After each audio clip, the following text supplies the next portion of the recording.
joy in life had led me to the grave.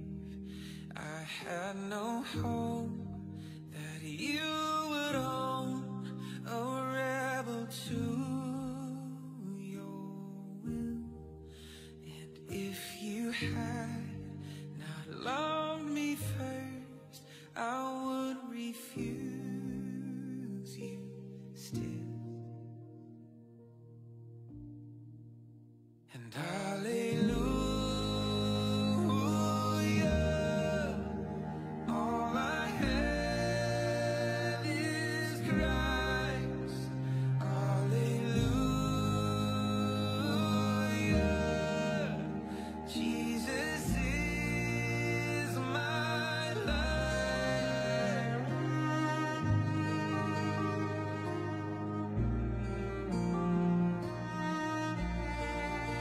But as I ran my hellbound race, indifferent to the cause, you looked upon my helpless state and led me to the cross.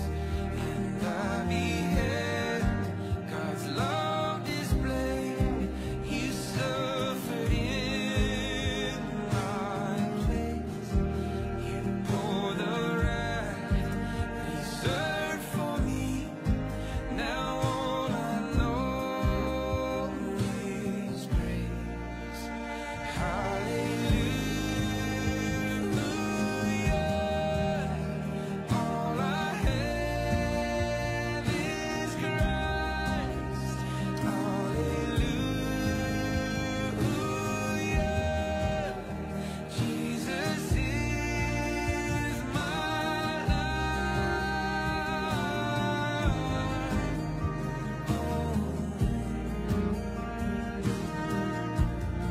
He is my I'm not my I'm not my Now, Lord, I would be yours alone and live so all might see the strength to follow your commands could never come from me.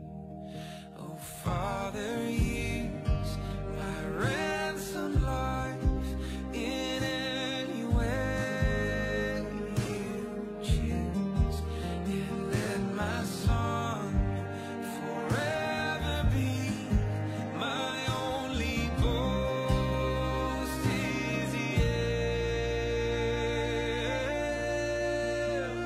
Hallelujah, all I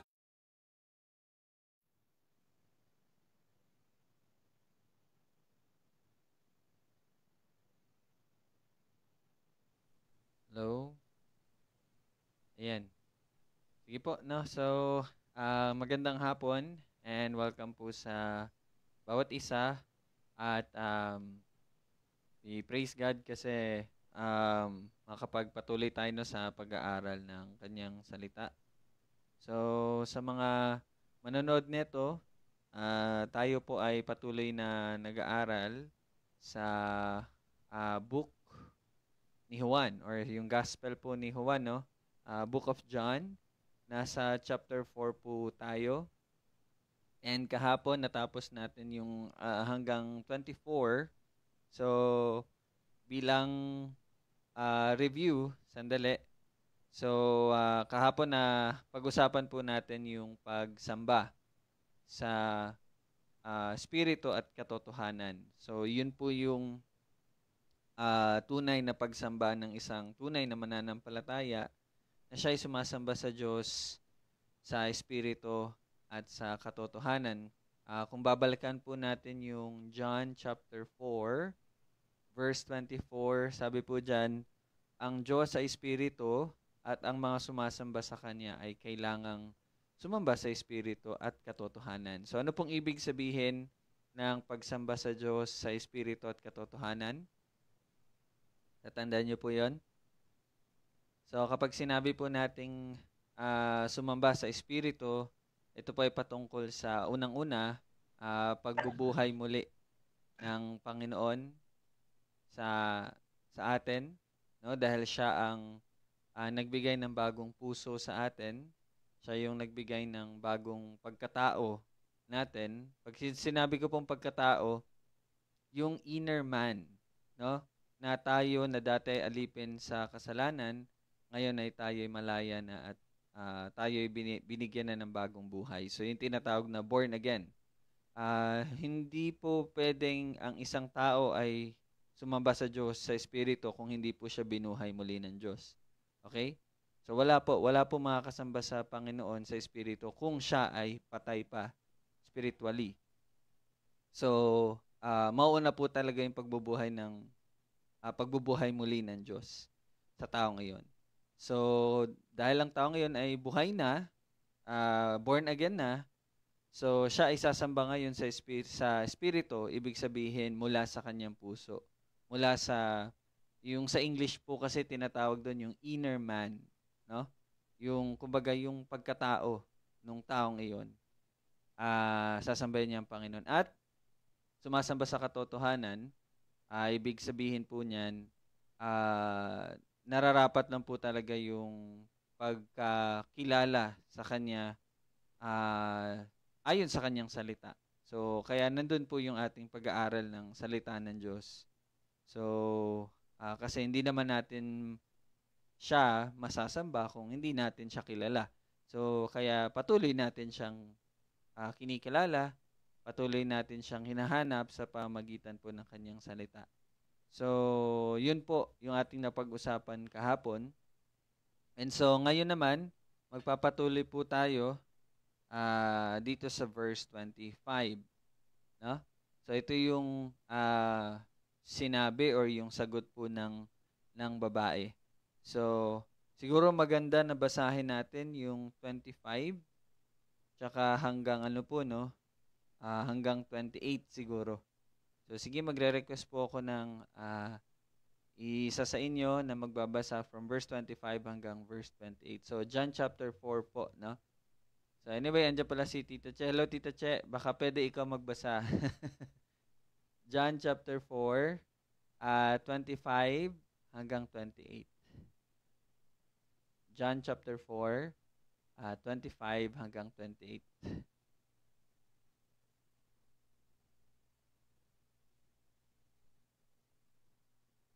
1:4 chapter, verse 25 to 28. Yes po. Sinabi ng babae sa kanya, nalalaman ko na darating ang Mesiyas, ang tinatawag na Kristo. Pagdating niya ay ipahahayag niya sa amin ang lahat ng mga bagay. Sinabi sa kanya ni Jesus, ako nga iyon na kumakausap sa iyo. Nang oras na iyon ay dumating ang kanyang mga alagad, sila'y nagtaka na siya'y nakikipag-usap sa isang babae.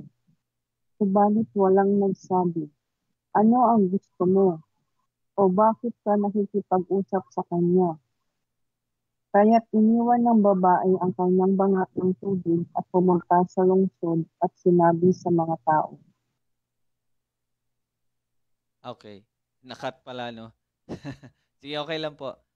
Yung i-focus naman natin dito sa 28, yung iniwan ng babae yung kanyang banga ng tubig. Okay, so tayo po ay mag-pray muna. Let's pray. Panginoon, ikaw na dakila, nag-iisa at tunay, pinupuri ka namin, O Diyos, sa iyong katapatan. Tunay na ikaw ay patuloy na kumikilos sa buhay ng bawat isa upang isa katuparan ng mga itinakda mo na sa kabuuan ng iyong pagliligtas sa iyong mga pinili at mga itinakda na sa personal namin ng mga buhay. Tunay nga, Panginoon, na ikaw ang may hawak ng lahat.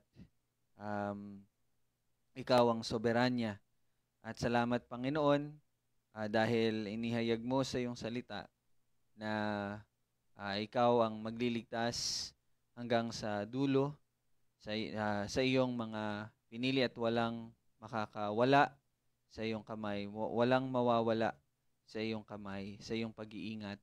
Salamat, Panginoon, dahil ako po'y naniniwala na ang iyong sinumulan sa buhay ng isang tao ay iyong kukumpletuhin.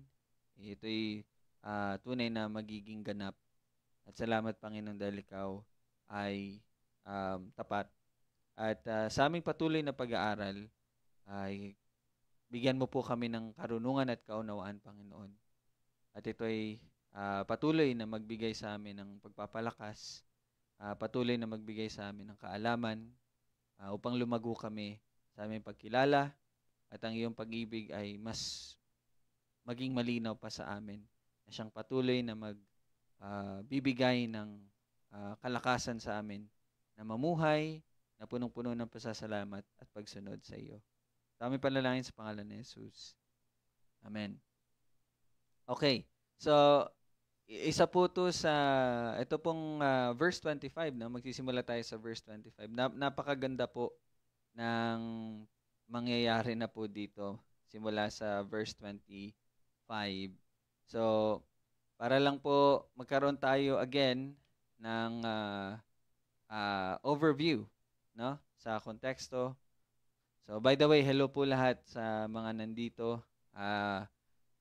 Kung kayo man po ay busy or may mga ginagawa, sana po maano natin ito, no? Mabigyan natin ng time muna. Sandali lang naman. Shortened naman yung time natin. So, okay. Andiyan pala si Kuya, no? So, alright. So, verse 25, matapos po ng pag-uusap ng Samaritana at ng Panginoong Jesus, kung babalikan natin, nagsimula ito sa paghingi ng Panginoon ng tubig. At yun yung parang naging entry point niya upang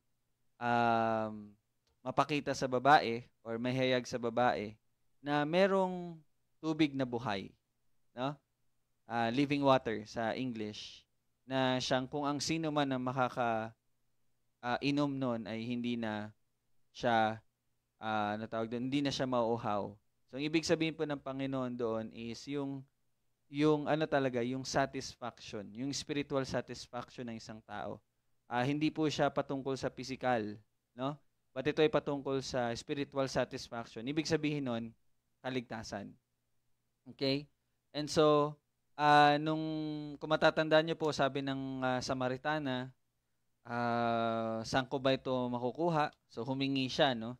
And upang may pakita ng Panginoon na hindi ito patungkol sa physical na tubig, sinabi po ng Panginoong Jesus na bumalik ka at puntahan mo yung asawa. And doon po napakita ng Panginoong Jesus sa babae na alam niya yung buhay niya, no?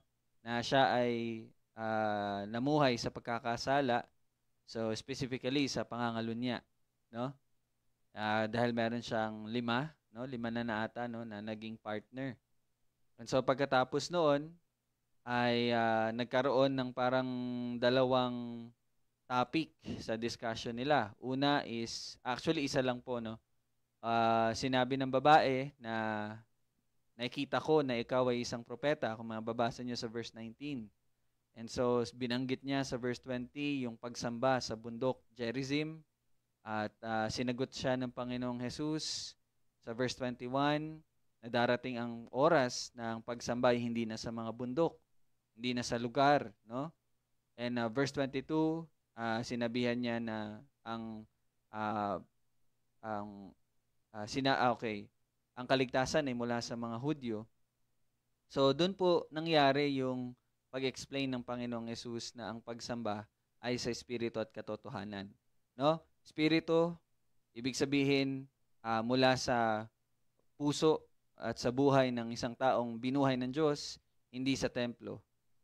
Sa katotohanan, Ibig sabihin, ito ay ayon sa salita ng Diyos at hindi sa seremonya, no? So, yun yung pinakita ng Panginoon. And so, pagkatapos ng usapan na yon, dito na po tayo napunta sa verse 25, no? Pagkatapos ng explanation, pagkatapos ng diskusyon, verse 25, sinabi ng babae sa kanya, nalalaman ko na darating ang Mesiyas, ang tinatawag na Kristo. Pagdating niya ay ipahahayag niya sa amin ang lahat ng mga bagay. Okay? So, bakit ito nasabi ng Samaritana? No? Sa kabila ng kanilang pag-uusap. So, bakit ito na nasabi, no, ng Samaritana? So, ibig sabihin po dito, makikita natin dito sa verse 25 na kahit po ang mga Samaritans, sila po ay naghihintay sa Mesiyas. Okay? Kung babalikan po natin yung history background nila, sila po yung mga Hudyo na nahaluan ng mga Hentil. Sila po ay, kumbaga, nakipag-asawa sa mga Hentil na kung saan yung pagsamba nila is nahaluan na rin ng pagan worship, kumbaga. Okay? Matitrace natin ito doon sa time na nabihag ang Northern Kingdom or yung Israel sa Assyria, ng Assyria, na kung saan merong mga naiwan doon na Hudyo, then pinadala ng Assyrian government yung ng pari, kung matatandaan yung binasa natin, tapos yung mga Hentil na nakapalibot sa kanila, doon din doon din sila nilagay. So dahil doon, yun nagkaroon po ng mixture, kumbaga. So yan, kaya yung mga Hudyo po ay galit or hindi nila talaga tawag dito. Yun nga, yung parang meron silang friction ng mga Hudyo at ng mga Samaritans. Pero dito natin makita sa verse 25 na sila po ay nag-hold pa rin doon sa inihintay na Messiah na katulad din na hinihintay po ng mga Hudyo. Okay? They're waiting for a Messiah. Okay? So, makita natin dito yung connection ng siguro sa paghahayag ng Panginoong Jesus sa kanyang sinabi yung pagsamba sa Diyos. Doon siguro na connect ng Samaritana na okay. Kasi parang yung pagsasaayos, kumbaga, yung sinabi ng Panginoong Jesus, darating ang panahon, di ba? Darating ang oras. Sinabi ng Panginoon eh. And then sabi ng babae sa verse 25, nalalaman ko na darating ang Messiah. Okay? So, siguro yun yung naging dahilan ng babae, bakit na-connect niya at nasabi niya na may darating na Messiah. No? And ito yung description niya. Pagdating niya, ay ipahahayag niya sa amin ang lahat ng mga bagay.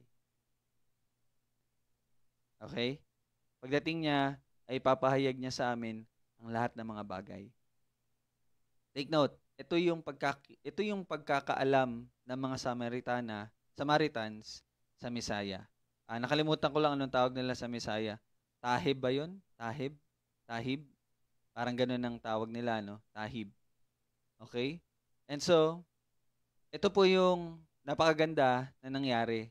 Kasi in verse 26, sinabi sa kanya ni Jesus, ako nga iyon na kumakausap sa iyo. Okay? Sabi ng Panginoon, ako nga iyon na kumakausap sa iyo. And alam niyo po ba, from chapter 1, sa account ni John, from chapter 1, ito po yung pinakaunang beses na inihayag ng Panginoon sa pamagitan ng sarili niya na siya ang Messiah. Okay? Ito yung pinakaunang beses. And kung babasahin po natin sa yung sa tatlo, sa Matthew, Mark, Luke, John, mababasa niyo po doon na laging dinideny. Hindi naman dinideny, pero hindi sinasagot ng Panginoong Jesus na siyang Messiah. Di ba? Tatanungin ng mga Pariseo, ikaw bang Messiah? Ikaw bang ano? Minsan hindi siya sumasagot. Even yung yung mga evil spirits na lumalabas sa mga sinaniban na nagsasabi, kilala ka namin, ikaw ang ano, 'di ba? Inuutusan niya talaga na shut up, kumbaga huwag kayong magsalita, no? Kasi nga hindi pa nga time. Pero dito, tandaan niyo po, nasa pagsisimula pa lang ito kasi yung tagpo dito, 'di ba, yung sa baptize ng Panginoong Hesus. And then paghahayag niya, tapos nagbabaptize din yung mga alagad niya, then pabalik sila sa Galilea pero dumaan sila sa Samaria. So ang timeline na ito nasa simula pa lang ng ano, no? Nasa simula pa lang ng ministry ng Panginoong Hesus. 'Di ba? Pero kung babasa natin sa Matthew, Mark, Luke, John, umabot pa ng siguro 2 taon. Hindi niya talaga sinasabi na siya ang Messiah. Pero here, in the very first year, siguro in the first 3 months pa lang to, sinabi niya sa Samaritana, ako nga iyon na kumakausap sa iyo. Very different. No? Bakit po kaya? Bakit po kaya ganon ang nangyari dito? Bakit ganon yung, sabi pa sa modern na salita, bakit ganon yung atake ng Panginoong Hesus sa sitwasyon na ito? No? Actually, this is very amazing na tagpo talaga. No? Grabe yung grace ni God na pinapakita dito. So, ayun, baka po meron kayong nabasa or napag-aralan, bakit sa time na ito, inihayag talaga ng Panginoong Hesus na siya ang Messiah.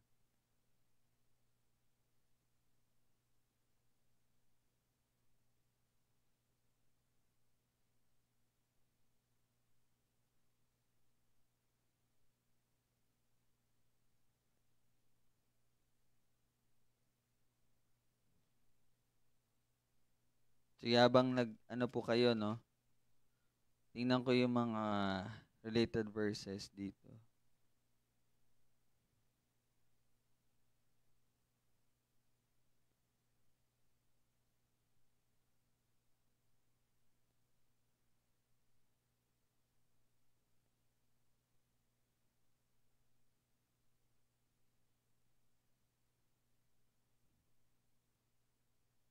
So, in light po doon sa tanong ko kanina,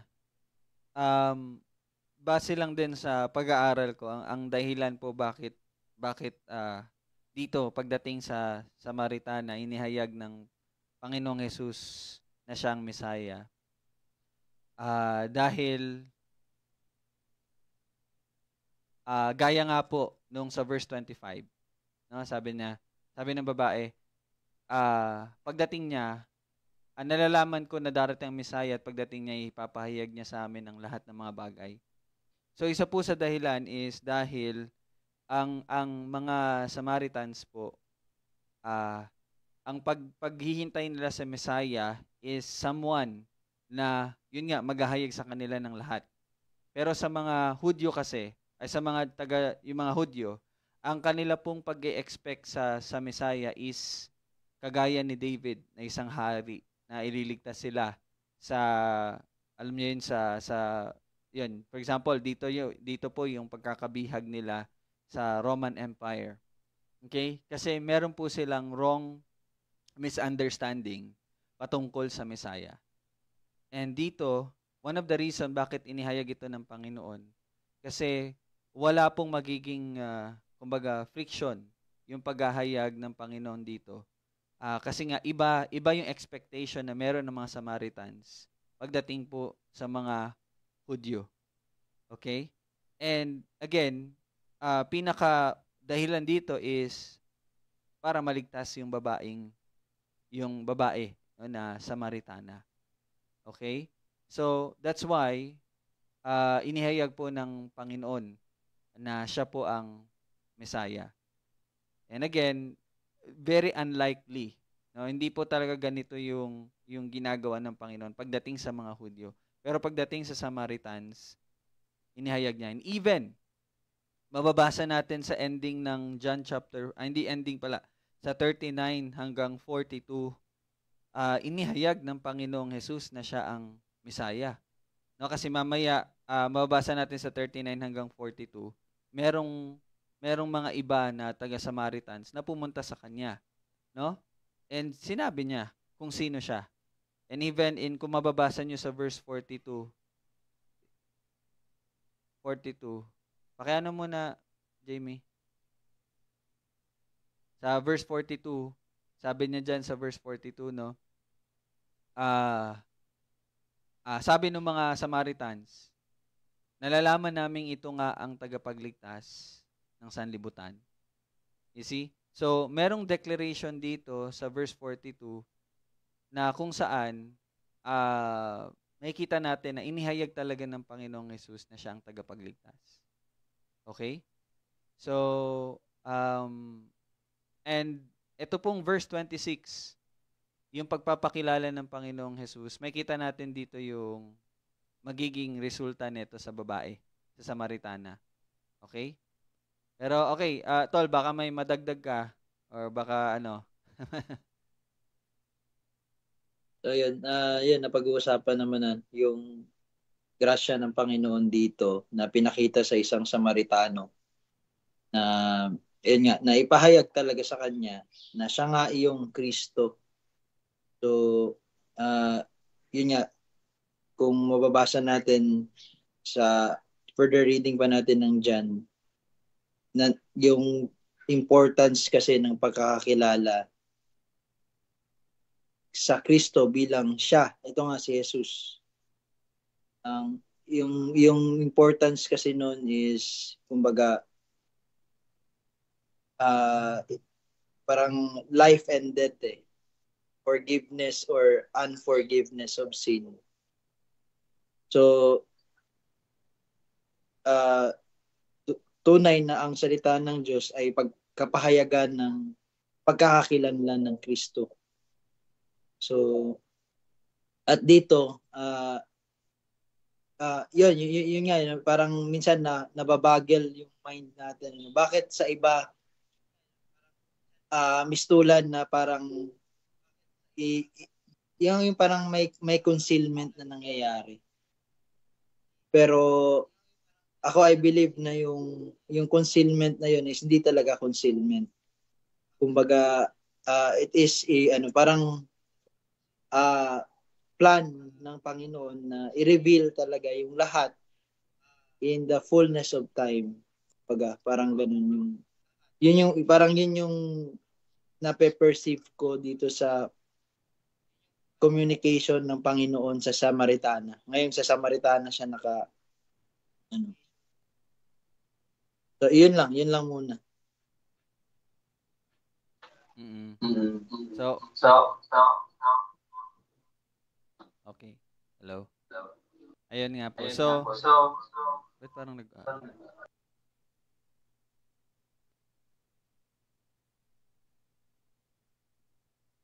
Okay, so nagkamali pala ako. Alright. So ayun po, no. Makikita po natin doon, gaya po ng share ni Kuya kanina, makikita natin dito yung plan ng Panginoon.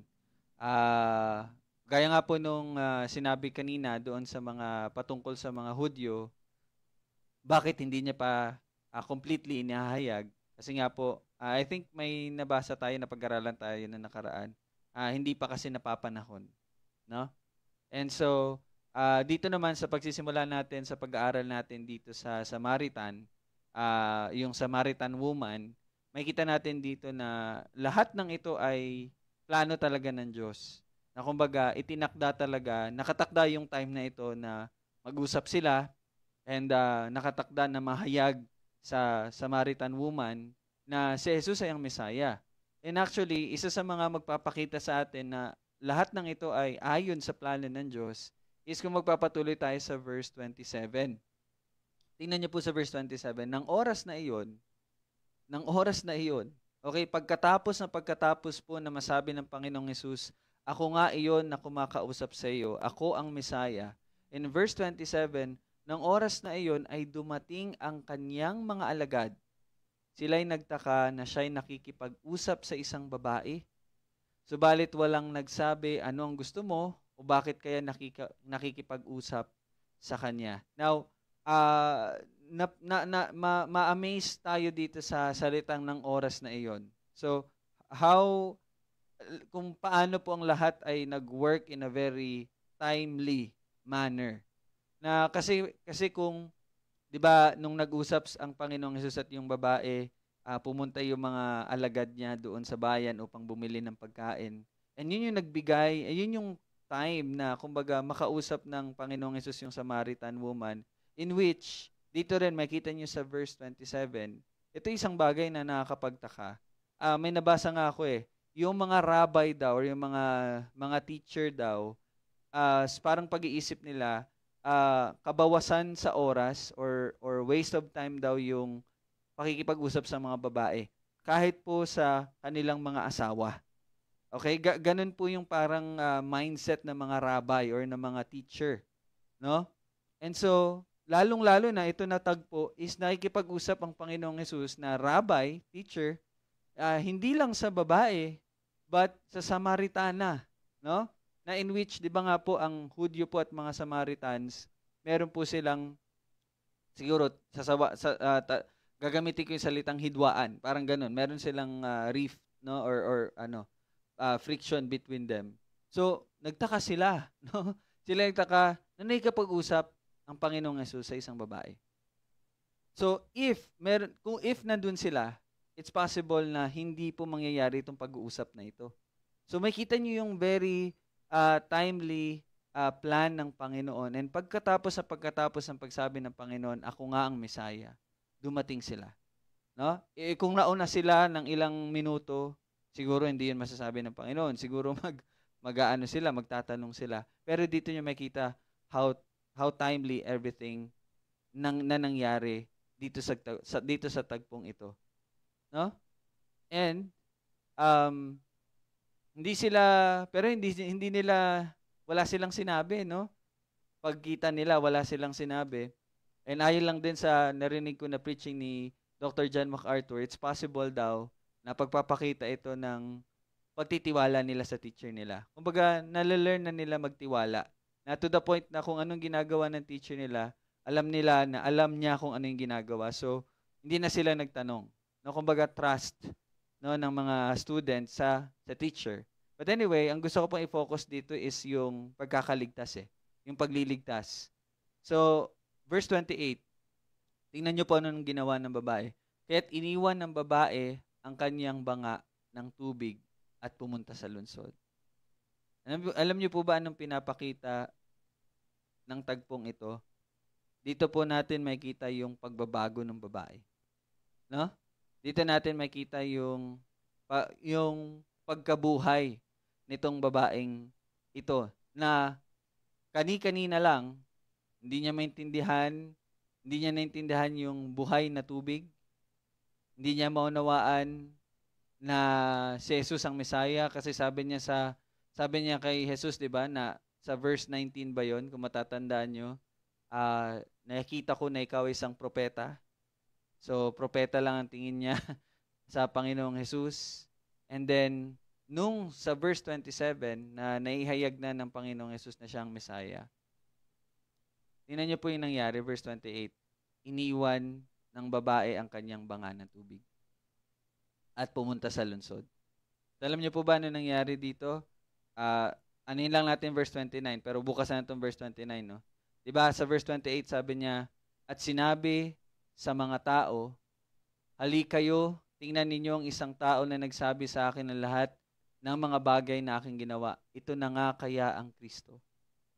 So, yun yung sinabi niya, no? Yun yung sinabi niya. And, paano ko po nasabing nabago na yung babae dito? Paano ko po nasabing born again na siya? Naniniwala na siya? Kasi kung titingnan niyo po sa 39, sa verse 39,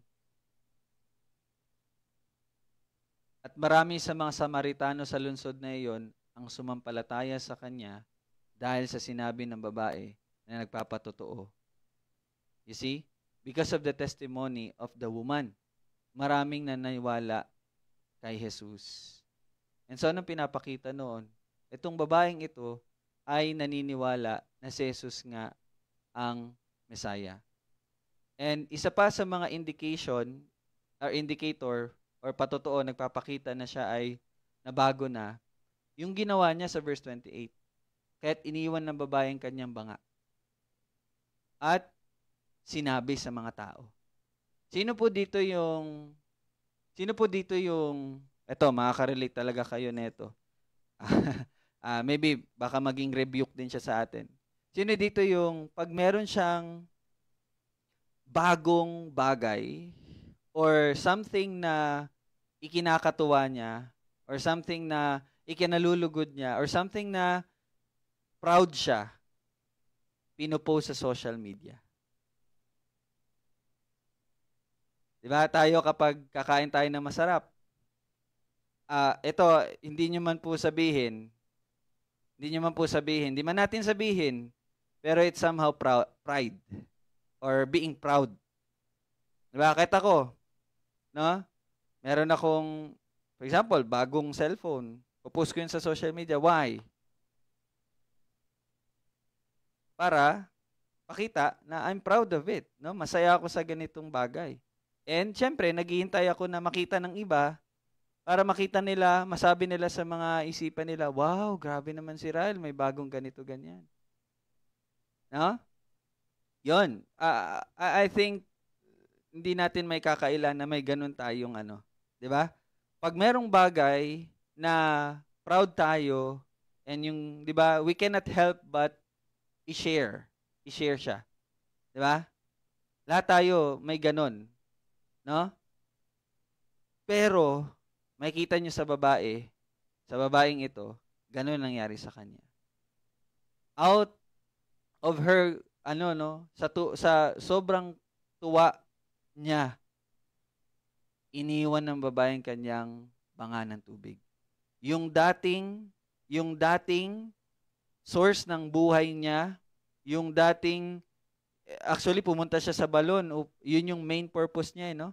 Para kumuha ng tubig. Yung main purpose niya dati na siya ay hindi pa nakakilala sa Messiah, iniwan niya yun. Hindi niya na yun pinansin. Hindi niya na yun pansin. Okay? But, di ba, bakit siya tumakbo? Bakit niya iniwan? Kasi tumakbo siya sa loob ng bayan upang sabihin ang patungkol sa Messiah na ngayon ay nagbigay ng bagong puso sa kanya. And alam niyo po ba bakit siya, natatandaan niyo bakit tanghali siya pumupunta sa nag-iigib? Kasi nga po, nahihiya siya sa kanyang ginawa. Di po ba?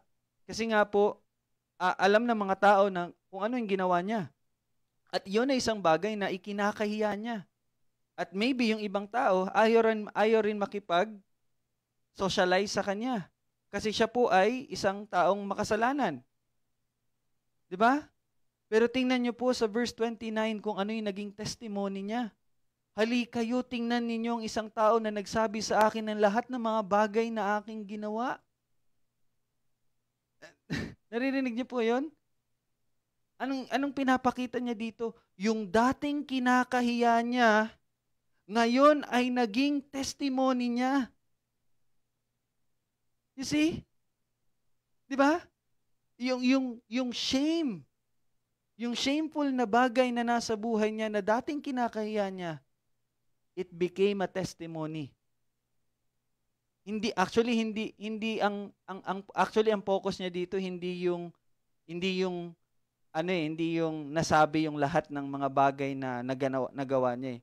Ang focus niya dito yung tao na nagsabi sa kanya. Yun yung hina-highlight niya dito actually. And kung tatandaan niyo sa verse 25, anong sabi niya? Anong sabi niya sa Messiah? Pagdating niya, ipapahayag niya sa amin ang lahat ng mga bagay. And I believe, yung lahat ng mga bagay dito is parang connected dito na lahat ay alam niya. No? Kumbaga, hint siya ba? Yung pagkakilala nila sa Messiah is the one who knows everything.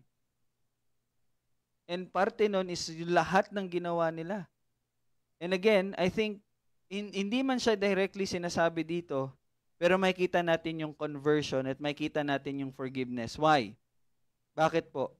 Kasi alam niyo po ba, merong dalawang salita, guilt tsaka shame. Na? Guilt tsaka shame.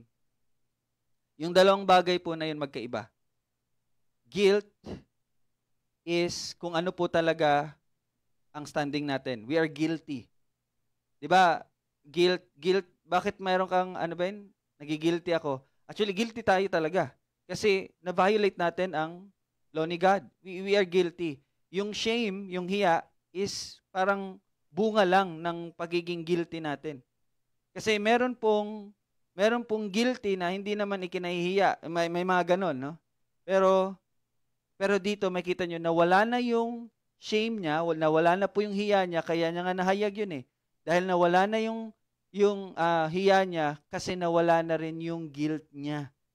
Why? Bakit nawala na yung guilt? Kasi na inaring ganap na siya. She was justified. She was forgiven. Siya'y napatawad na. You see? Kaya nga sabi ko kanina, ito yung excited ako na ma-discuss natin eh. Kasi makita natin dito yung pagiging buhay muli ng babaeng Samaritana. At anong nakapagpabuhay sa kanya?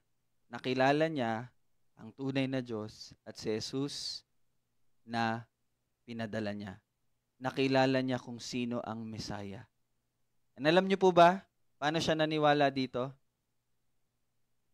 Kung titingnan natin sa pinakaunang nangyari sa chapter 4, pansinin niyo po, wala pong miracle na ginawang Panginoon.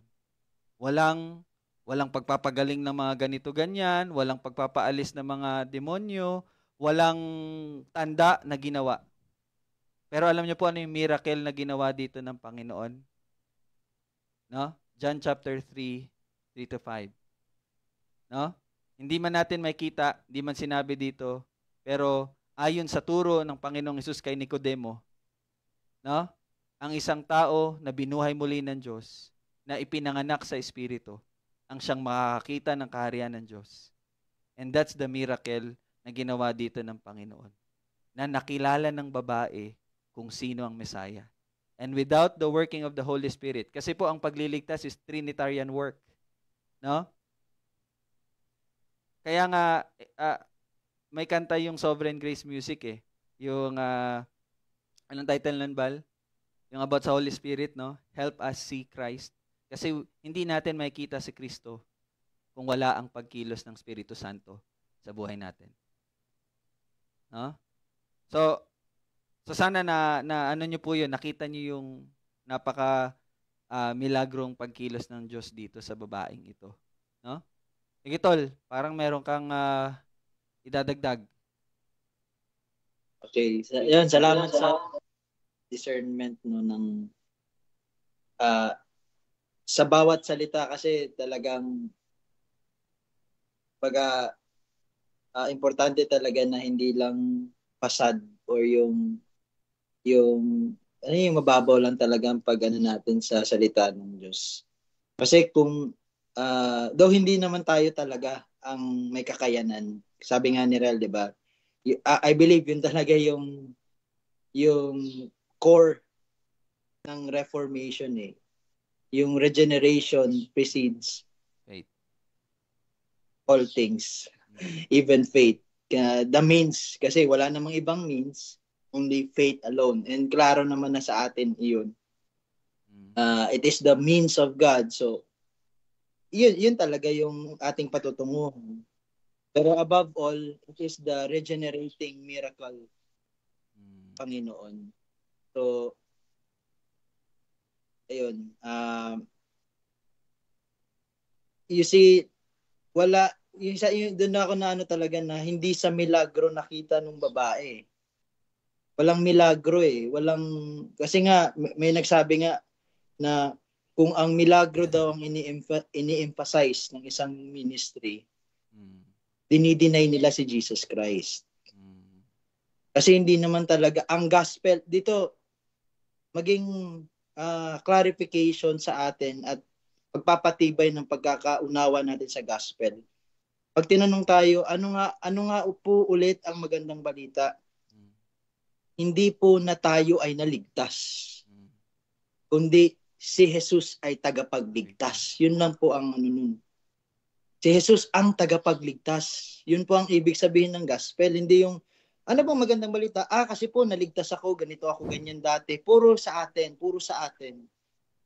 Dati kasi ganito ako, I am a uh, adulterer. Mm. You see, that's not even the core of the gospel. The core of the gospel is Jesus Christ. There is one gospel, and that is Jesus Christ. The gospel of Jesus Christ. Hindi yung sinasabi ni Jesus, kung sino siya. Siya ang tagapagligtas. Mm. And for me, that is the core nung pinag-uusapan nating lahat. Kasi until na hindi natin maintindihan kung ano ang magandang balita, magiging mananatili talaga tayo sa dating kagawian. No? Mm. Lagi ang napipraise is, kasi nabago ako. May ginawa, yes, nandun yung sasabihin natin, ginawa ng Diyos sa akin to, pero deep in our hearts, nandun pa rin yung pride of life na pride natin na dati ganito ako, ngayon nag-i-improve ako. It's not even the improvement. Sabi nga ni Red, it is the twist of heart na bigla na lang bato, tapos naging ganito, ganyan, no? Bigla na lang na dati ito yung ginagawa niya, pero ngayon iba na. So, ayun, magandang magandang reminder ulit to. That is the gospel. In the very plain, short discussion about the gospel is about Jesus Christ. He is the Savior. Yun. Amen. And actually, yun po talaga yung point dito again, babalik tayo sa author, no? I mean, ano yung point talaga ni John the Apostle? Although alam natin, no, na ito yung salita ng Diyos. And pinapakita talaga dito na Jesus the Messiah. And itong tagpong ito is again, patunay that Jesus is the Messiah. And sa sunod na parte, yan yung binasa ko na rin po kanina no sa verse 42. No, another testimony or declaration, no? Sabi diyan na si Jesus nga ang tagapagligtas ng sanlibutan. So, dito muna tayo magtatapos, no, mga kapatid, sa verse 29. Siguro bukas pwede pa natin siyang bigyan ng pagpapalawak bukas. Pero ayun, we praise God. We praise God na tayo ay napaalalahanan patungkol sa ebanghelyo, no?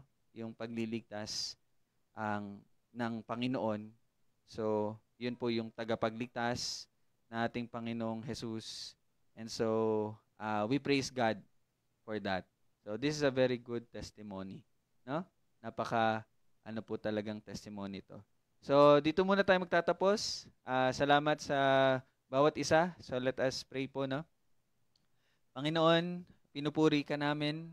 Salamat sa pagpapakita sa amin na tunay na ikaw ang nagligtas at ang iyong tanging anak ang siyang tagapagligtas at ang Espiritu Santo na nagbibigay sa amin ng buhay upang makilala ang nag-iisa at tunay na tagapagligtas. Salamat, Panginoon, sa patuloy na pagpapalakas sa amin na ito'y gawa mo at ito ay ayon sa iyong itinakda na bago pa man magsimula ang lahat. In eternity past, you have ordained everything, Father. And it is good, pleasing, and perfect. Salamat, Panginoon, at patuloy mo pong ingatan ng bawat isa. Purihin ka, ikaw lamang. Ito aming panalangin sa pangalan ni Jesus. Amen. Okay, thank you po. See you po ulit bukas. Bye-bye. God bless. Thank you, Tol. Tita Che, Tita Susan, Tita Arshan. Bye-bye.